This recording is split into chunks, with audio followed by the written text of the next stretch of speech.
오늘 설교 본문을 말씀드리고 함께 공부하는 시간을 가져볼 텐데, 오늘 설교 본문은 여호수아 9장 26절부터 27절까지가 되겠습니다.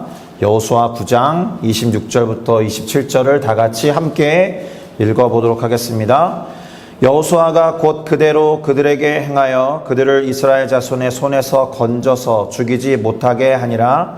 그날에 여호수아가 그들을 여호와께서 택하신 곳에서 회중을 위하며 여호와의 제단을 위하여 나무를 패며 물을 깃는 자들로 삼았더니 오늘까지 이르니라. 아멘. 자, 저는 우리가 방금 함께 읽어본 여호수아 9장 26절에서 27절을 가지고 하나님에 대한 인식이 행동을 결정한다, 이와 같은 제목으로 여호수아 공부를 지속해 왔던 흐름을 따라서 오늘은 여호수아 9장을 함께 살펴보려고 합니다. 여호수아 9장을 살펴보는 안경과 채널이 필요한데요, 오늘은 제목에도 나와 있는 것과 유사하게 하나님에 대한 태도라는 말로 시작을 해보려고 합니다. 어떤 것을 바라보는 태도나 어떤 것을 취하는 의견에 따라서 우리는 갈등을 빚기도 하고 충돌을 하기도 합니다. 충돌의 사이즈에 따라서 여러 가지 종류들이 있을 수 있는데, 문명이 충돌하기도 하고 문화가 대충돌하기도 하죠.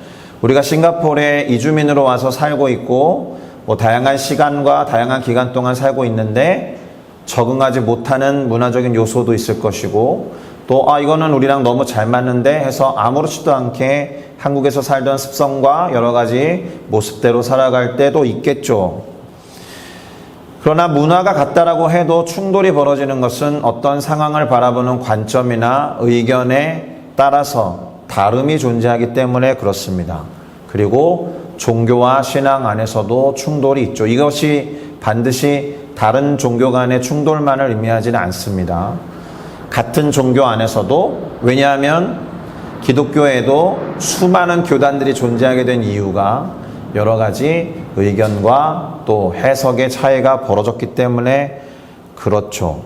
이런 말이 있습니다. 일전에도 한번 말씀드린 바가 있는데, 신과 신의 대결과 충돌이라는 말이 있습니다. 예를 하나 들어보면 각자가 하나님을 어떻게 지배적으로 인식하느냐에 따라서 충돌이 벌어진다는 거예요.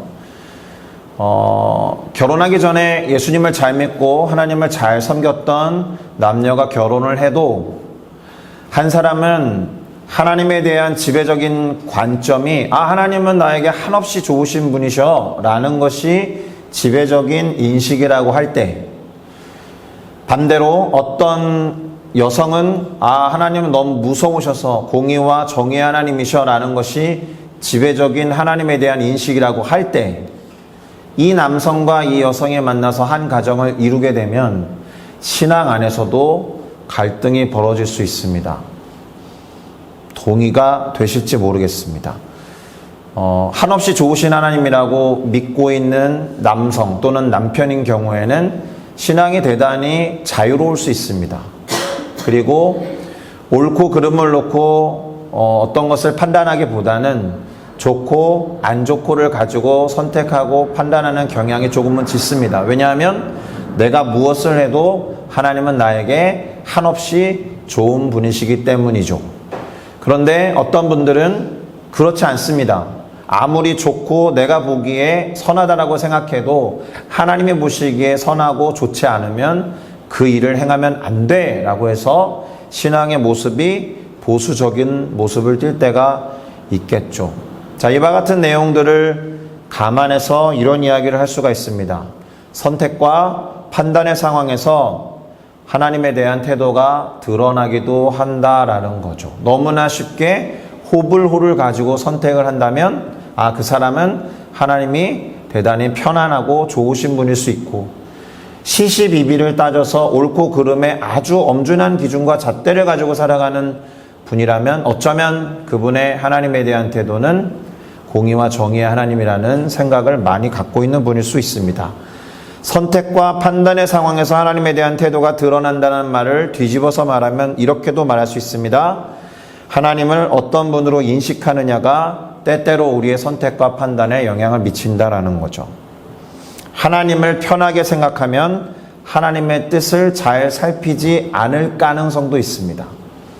왜냐하면 좋으신 하나님이 모든 것을 합력해서 선을 이루어 주실 거다라는 지나친 자신감, 그것이 있으면 때때로 하나님의 뜻을 묻지 않고 그냥 선택할 때도 있는 거죠.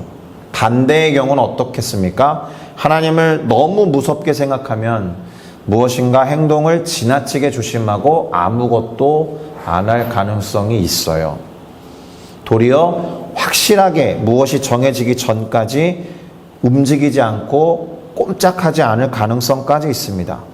게다가 우리가 하나님의 뜻을 온전히 아는 것이 쉽지 않지 않습니까? 하나님의 뜻을 알지 못하면 그래서 둘 중에 하나가 되겠죠.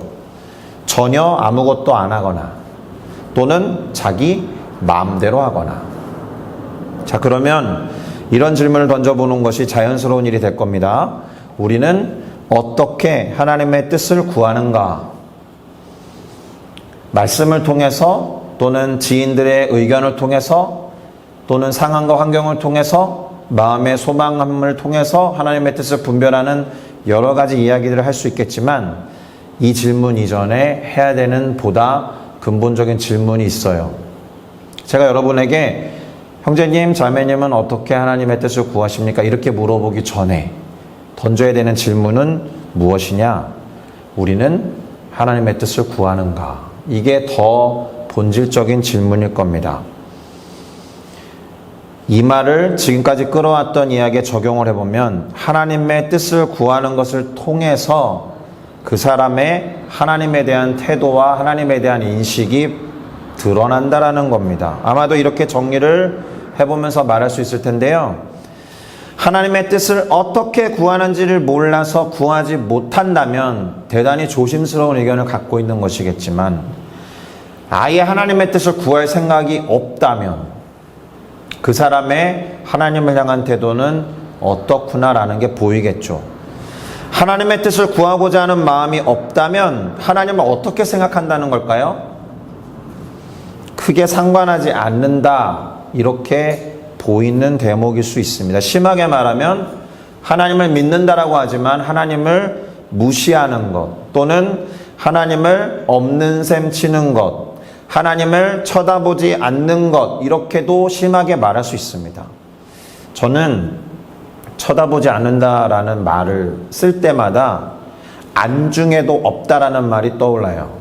눈에도 없다, 보이지 않는다, 아랑곳하지 않는다, 이런 뜻이잖아요. 한자로 바꾸면 뭐예요? 그게 무시입니다. 무시가 뭐예요? 시선이 없다라는 뜻이잖아요. 그쵸? 보지 않는다. 그러면 가인과 아벨의 제사가 가끔 생각납니다. 하나님께서 가인과 가인의 제물을 받지 아니하셨다라는 그 원어의 원래 뜻은 쳐다보지 않으셨다라는 뜻이거든요. 가인과 가인의 제사가 어떤 이유에서인지 하나님이 쳐다보지 않으셨다는 거예요. 그래서 가인이 기분 나빠한 것일 수 있죠. 인간적으로 이해가 되기는 하는데 이유는 정확히 모르겠지만 그런 의미다라는 겁니다. 쳐다보지 않는다, 무시한다, 안중에도 없다, 아랑곳하지 않는다. 그런 단어들을 한번 생각해 보시죠. 자, 이제 오늘 본문 여호수아 9장을 좀 살펴보겠습니다. 오늘 이야기는 사실 다음과 같이 정리해 볼 수 있는데요.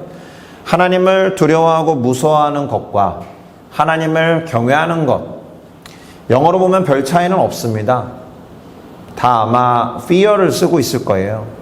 그래서 조금 더 풀어보면 하나님을 무서워하고 두려워해서 남을 속인 사람들의 이야기, 그것과 하나님을 경외해야 하는 이들이 잠시 그것을 망각해버리고 맞이한 결과에 관한 이야기로 이 여호수아 9장을 요약해 볼 수 있습니다. 그리고 이 두 편으로 대조되어 있는 진영의 핵심 인물들은 위에 있는 경우에는 기브온 사람들이 그리고 이스라엘 사람들과의 이야기가 되겠습니다. 그래서 맞이한 결과가 무엇이냐?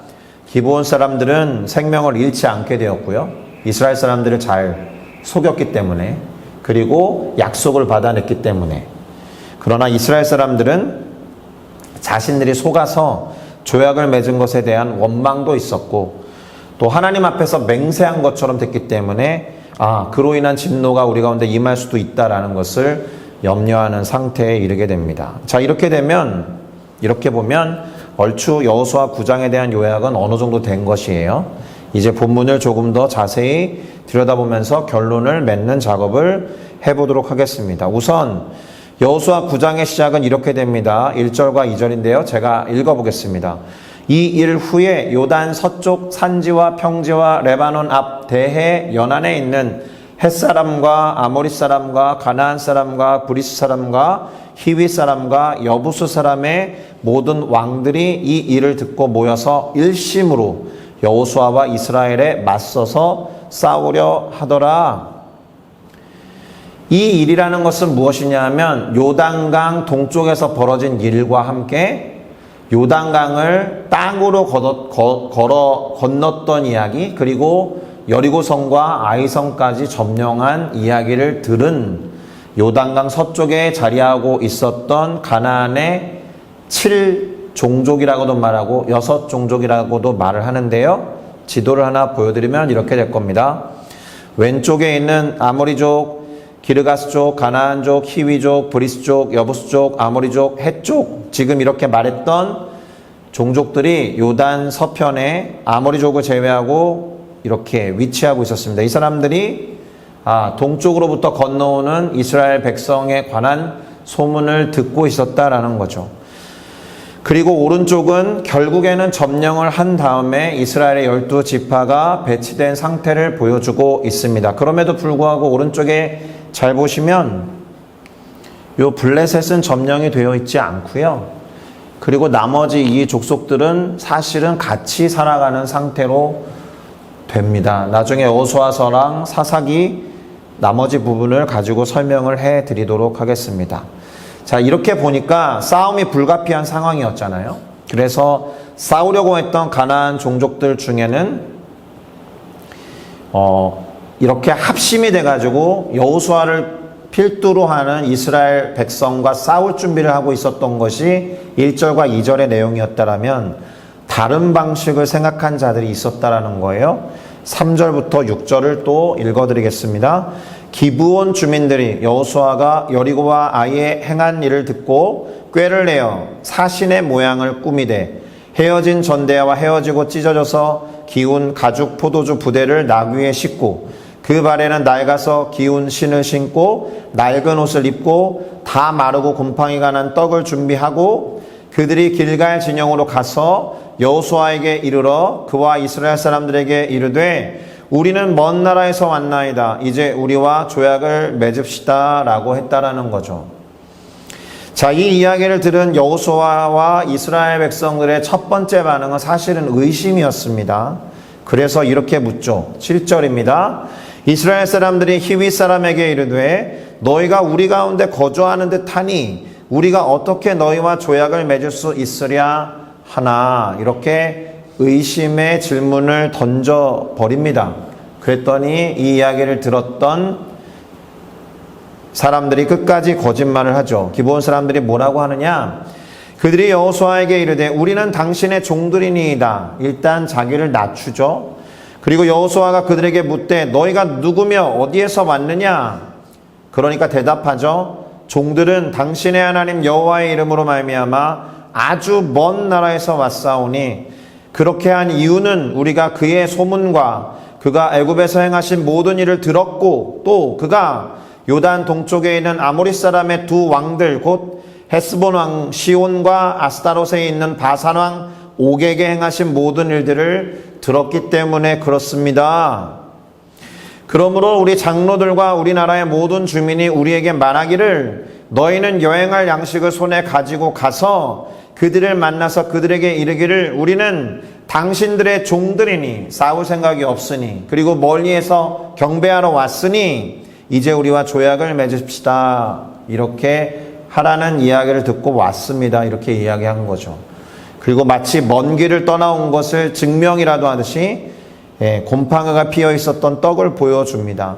이 떡은 우리가 당신들에게로 오려고 떠나던 날에 우리의 집에서 아직도 뜨거운 것을 양식으로 가지고 왔으나 보소서 이제는 말랐고 곰팡이가 났으며 또 우리가 포도주를 담은 이 가죽 부대도 원래는 새 것이었으나 찢어지게 되었으며 우리의 이 옷과 신도 여행이 매우 길었기 때문에 낡아졌습니다. 우리는 당신들과 가까이에 사는 민족이 아닙니다. 라는 것을 속이면서 철저하게 연출을 한 거죠. 이에 대한 이스라엘 백성들의 두 번째 반응은 이제 의심을 넘어서서 하나님의 뜻을 살피지 않는 것이 됩니다. 일종의 무시죠.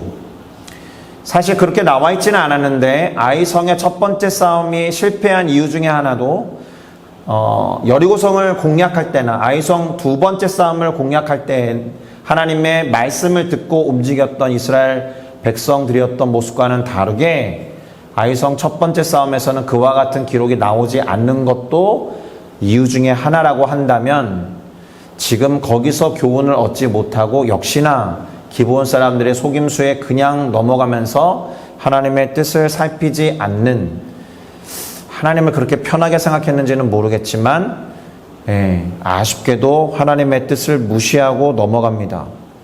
그래서 14절과 15절을 읽어드리면 이렇게 됩니다. 무리가 그들의 양식을 취하고는 어떻게 할지를 여호와께 묻지 아니하고 여호수아가 곧 그들과 화친하여 그들을 살리리라 라는 조약을 맺고 회중 족장들이 그들에게 맹세하였더라. 이렇게 된 겁니다. 조약을 맺은 것이 된 거죠. 그래서 결론이 무엇입니까? 기브온 사람들이 거짓말을 했다라는 거죠. 속였다라는 거예요. 그런데 우리가 속았구나. 그래서 조약을 맺은 것을 알게 되었지만 속임수에 넘어간 조약이었어도 이스라엘의 하나님 여호와로 그들에게 맹세하였기 때문에 그들을 건드리지 못할 것이라고 생각하고 오히려 함부로 맹세하고 하나님의 뜻을 구하지 않았다라는 것 때문에 두려워합니다. 진노가 임할 것을 걱정하게 되죠. 자, 그리고는 중간을 좀 건너뛰어서 오늘 설교 본문에 이르게 됩니다. 여호수아가 곧 그대로 그들에게 행하여 기브온 사람들에게 행하여 기브온 사람들을 이스라엘 자손의 손에서 건져서 죽이지 못하게 했다라는 것이고, 그날에 여호수아가 그들을 여호와께서 택하신 곳에서 회중들을 위하여 봉사하도록 역할을 줍니다. 여호와의 제단을 위하여 나무를 패는 사람으로 또 물을 길어다 나르는 사람들로 부리기 시작했다라는 거예요. 그리고 그것이 이 여호수아가 말한 바를 기록한 여호수아서가 기록될 때까지 그들이 함께하고 있었다라는 것을 보여주고 있습니다. 그러니까 기브온 사람들은 이때로부터 이스라엘 백성에게 편입되어서 계속 같이 살아가는 이민족이 되었다라는 거예요. 나중에 이들의 흔적이 어디에 나오냐 하면 다윗이 신뢰했던 30명의 용사 중에 한 사람도 기브온 사람이었고요. 느헤미야 시대 때에 성벽을 재건할 때도 기브온 사람들이 함께 하는 것을 볼 수가 있습니다. 그러니까 어떤 면에서는 기브온 사람들은 하나님을 무서워하고 두려워해서 내린 결정에 의해서 속임수를 썼는지는 모르지만 결국엔 하나님의 백성들 안에 편입된 상태로 살아가게 되었다는 점에서 잘한 선택이라고 볼 수가 있겠습니다. 그럼에도 불구하고 몇 가지 교훈을 말씀드리고 오늘 설교를 마무리해 보도록 하겠습니다. 첫째는 기브온 사람들을 통한 교훈입니다. 물론 나중에는 이스라엘 민족에 편입되어서 하나님과 이스라엘 백성들을 섬기는 사람들이 되었지만 만약에 하나님을 진정으로 무서워하고 두려워했다라면 이스라엘 사람들을 속일 것이 아니라 하나님을 믿고 그분의 백성으로 살 것을 다짐하고 결단했어야 하지 않았을까, 이런 생각을 표면적으로는 해봅니다. 이게 왜 이 이야기를 하게 됐냐면 하나님에 대해서 지나치게 무서워하고 두려워하는 사람들에 관한 어떤 예로서 기브온 사람들을 생각한 거예요. 무서움과 두려움은 확실히 다르죠. 경외감이라는 것과는. 그래서 이런 분들이 있습니다. 마치 하나님이 심판하시고 잘못한 것을 벌 주셔서 지옥에 보낼까봐 두려워한 나머지 마치 벌 주시는 하나님이라는 어떤 이미지가 너무 강해서 가스라이팅처럼 여겨져 가지고 두려워하는 친구들을 본 적이 있습니다. 그러면 하나님이 우리에게 베푸신 은혜도 어쩌면 취소될 수도 있어. 내가 잘못하면 해서 지나치게 자신의 행동에 신경 쓰고 하나님의 시선을 두려워하는 모습의 신앙 양태를 보일 때가 있거든요. 그러나 그것과 하나님을 경외하고 의지하는 것은 다르지 않겠습니까? 그러니까 무서워하고 공포에 쩔어 있는 신앙이 아니라 하나님 앞에 감사할 건 감사할 수 있고, 그리고 그 감사를 기반으로, 그 믿음을 기반으로 잘못한 것을 회개하면서 삶을 돌이킬 수 있는 하나님을 경외하고 의지하는 신앙으로 바뀌어야 한다는 것을 먼저 말씀드리겠습니다. 두 번째, 여호수아와 이스라엘 사람들을 통한 교훈이 있을 수 있겠습니다. 이렇게 말할 수 있겠죠. 아니라고 편안함만을 추구하는, 때때로 하나님을 무시하고 존중하지 않는 모습으로부터 우리는 항상 하나님을 존중하고 경외하는 신앙으로 바뀌어야 한다는 겁니다. 그러니까 하나님을 이용만 하는 거죠. 문제가 있을 때는 하나님을 막 찾고 하나님을 부르짖다가도 이제 대충 살만 하면 하나님이 어디 계신지도 찾지 않는 안일함 가운데 빠져있는 신앙은 아닌지 돌아볼 필요가 있습니다. 그래서 사실 하나님의 얼굴을 구한다는 표현을 자꾸 쓰는 거예요. 왜냐하면 하나님을 무시하니까, 하나님께 시선을 두지 않으니까, 안중에도 없을 때가 많으니까. 어쩌면 그런 하나님이 야, 나 좀 봐줘 라는 의미에서 가끔씩 고난 덩어리를 던져주실지도 모릅니다. 왜냐하면 그 친구의 신앙 패턴이 그렇다라는 것을 알아차리시면 이래야지 나를 한 번이라도 보겠지. 상당히 씁쓸한 모습이 아닌가 생각합니다. 그렇게 하지 마시고 항상 하나님을 존중하고 그분을 경외하는 마음으로 행할 것을 행하고 하지 않을 것을 하지 않는 우리의 모습이 되어야 할 줄로 믿습니다. 마지막으로 하나님의 뜻을 아는 것과 관련해서 이런 이야기를 해보려고 합니다. 우리가 어떤 습관이 있냐면 뭔가 특별하고 구체적인 상황에서 하나님의 뜻을 구하는 것에만 신경을 쓴다라는 거예요. 그런데 사실은 보편적으로, 일반적으로 하나님이 원하시는 뜻을 아는 것이 훨씬 중요합니다. 그게 우리의 일상이니까. 우리의 일상을 살아가다가 특별한 일이 벌어지는 것이 물론 무게감이 있겠지만 이 특별한 경우에만 하나님의 뜻을 구할 것이 아니라 일반적으로 살아가는 일상 속에서 그분의 뜻을 존중하는 태도로 하나님을 대해야 한다는 겁니다. 그리고 보편적으로 하나님의 뜻을 우리는 잘 알고 있습니다. 데살로니가전서 5장 16절에서 18절인데요. 아마도 암송하고 있을 겁니다. 뭐죠?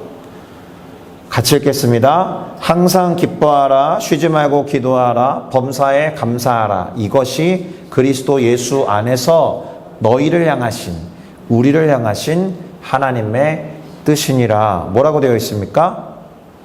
너희를 향하신 하나님의 뜻이 뭐라고요? 항상 기뻐하고 쉬지 말고 기도하고 범사에 감사하는 것.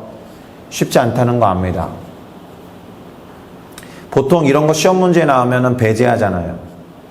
그러니까 객관식에서 고를 때 항상 그렇다라는 거, 이거는 틀렸어 하고 배제할 정도로 쉽지 않은 거죠. 항상 기뻐하는 게 말이 됩니까? 근데 항상이라는 말과 쉬지 말고라는 말과 범사라는 말이 다 같은 말이에요. 그럴 수 없는 가운데에서도 기뻐하고, 그럴 수 없는 가운데에서도 기도하고, 그럴 수 없는 가운데에서도 감사하라는 거죠. 그것이 하나님의 우리들을 향한 보편적인 뜻이다. 웬만하면 이렇게 일상을 꾸려나간다면 특별한 상황이 벌어져도 하나님의 뜻이 무엇인지 알 수 있을 것입니다. 그런데 워낙 유명한 구절이니까 보통 여기까지 암송하고 그 뒷구절을 잘 보지 않는 경향이 있습니다. 그래서 데살로니가전서 5장 19절부터 22절을 설명해 드리고 마무리 지어보도록 하겠습니다. 뭐라고 되어 있느냐?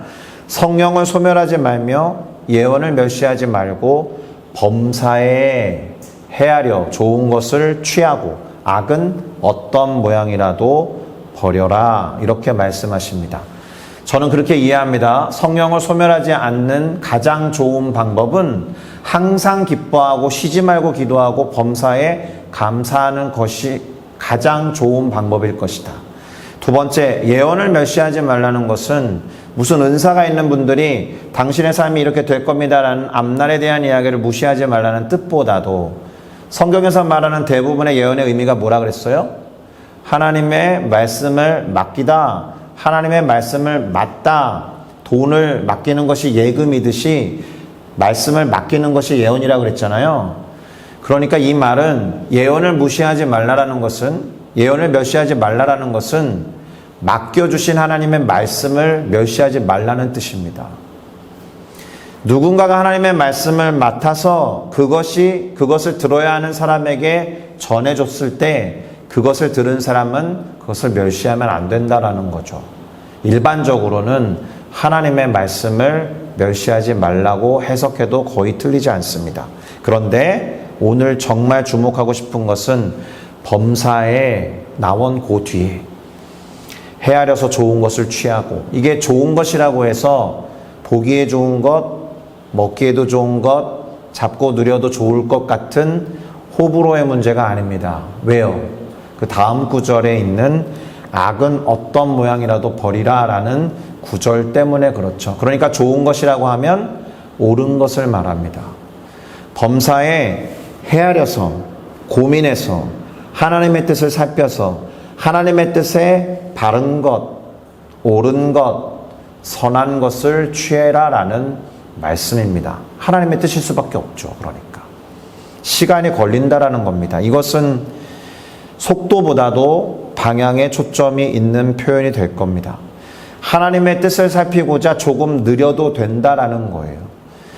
하나님의 뜻을 살피기 위해서 조금은 더 진지해도 된다는 것이고, 신중해도 된다는 것이고, 느려도 괜찮다라는 겁니다. 뭐보다 낫다는 거예요? 내 맘대로 빠르게 행동하는 것보다는. 그렇다고 하나님은 막 무서워하고 두려워해서 아무것도 안 해야 된다, 그런 의미가 아니라 범사의 생각 속에서 헤아려서 하나님의 뜻을 찾아야 한다라는 것입니다. 할렐루야. 그 다음 구절까지 보고 마무리할게요. 데살로니가전서 5장 23절부터 24절인데요. 평강의 하나님이 친히 너희를 온전히 거룩하게 하시고 또 너희의 온 영혼 육이 우리 주 예수 그리스도께서 강림하실 그때에 흠없게 보존되기를 원하노라. 너희를 부르시는 이는 믿음직스럽고 신뢰할 만하고 믿을 만한 분이시니 그가 또한 이루시리라. 그가 또한 이루시리라가 중요합니다. 뭘 이루신다는 거예요? 앞에 나오는 것을 이루신다는 것인데 그 말은 앞에 나와 있는 게 그분의 뜻이다라는 겁니다. 우리를 온전히 거룩하게 하시고 우리의 영혼 육이 흠없게 보존되는 것, 하나님의 뜻이다라는 겁니다. 하나님의 뜻이기 때문에 이루어질 수밖에 없습니다. 할렐루야. 우리가 온전히 거룩하게 되는 것, 그러니까 결정을 내릴 때 올바른 것, 선한 것, 좋은 것, 하나님의 입장에서 그게 거룩의 기준이 되겠죠. 그렇게 할 때 우리의 영혼육이 흠없이 보존되는 것이기 때문에 그것이 하나님의 뜻이다라는 겁니다. 이제부터 그래서 데살로니가전서 5장 16, 17, 18절만 외우지 마시고 24절까지 함께 들여다보시면 좋겠습니다. 할렐루야. 그래서 종합적으로 말씀을 드려보면 결국 모든 것이 하나님의 뜻대로 될 것이지만 오늘의 방점은 범사에 헤아려 선한 것을 선택하고 그 선택한 것에 충실하여 그것을 존중하는 태도가 하나님과 그분의 뜻을 경외하는 자의 모습이다라는 겁니다. 오늘 살펴본 여호수아 9장에 나와 있는 여호수아와 이스라엘 백성들이 기브온 사람들의 속임수에 넘어가기 직전에 범사에 헤아려서 무엇이 옳은 것인가를 선택했다라면 여호수아 9장은 기록되지 않았을 테죠. 그러나 방점은 사실 하나님을 막 무서워하고 두려워했는지는 모르겠지만 어쨌든 기브온 사람들은 정말로 그들의 말과 같이 이스라엘의 종이 되었습니다. 하나님은 그러한 선택도 쓰셔서 그들을 당신을 섬기는 백성과 그리고 우리와 같은 이방인들의 모델이 되게 하셨다는 것도 기억할 필요가 있겠습니다. 정리를 하면 범사에 헤아려 하나님의 뜻을 구하는 진지함과 신중한 태도, 이것이 오늘 여호수아 9장의 결론이 되겠고, 그것을 위해서 데살로니가전서 5장의 말씀을 같이 끌어다가 해석해 보았습니다. 하나님을 어떻게 인식하느냐에 따라서 우리가 순간순간의 선택과 판단에 영향을 미친다라는 거예요. 바라기는 하나님을 존중하고 하나님을 경외하는 마음 때문에 조금은 늦어도 매사에 범사에 항상 늘 쉬지 않고 헤아려서 선한 것이 무엇인지를 고민하는 우리 모두가 되기를 예수 그리스도의 이름으로 축복합니다. 기도하시겠습니다.